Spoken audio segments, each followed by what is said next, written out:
వచ్చి పొరుగు దిష్టి తీయవమ్మ సిరిగోదారి ఏ పాడు కళ్ళు పడకుండా వీళ్ళిద్దరు కలిసి ఉండాలి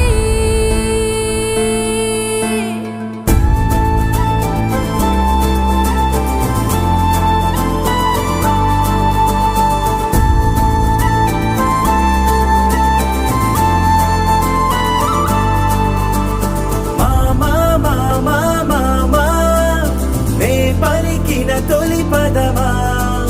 నాకే దొరికిన వరమా నాకై నిలిచిన బలమా నీ కాలి అడుగుల్లో ఉంది నా గుడి నీ నోటి పలుకుల్లో ఉంది నా బడి పుడుతూనే నీ ఒడిలో పాపనై పడి నీ పేరై మోగింది గుండె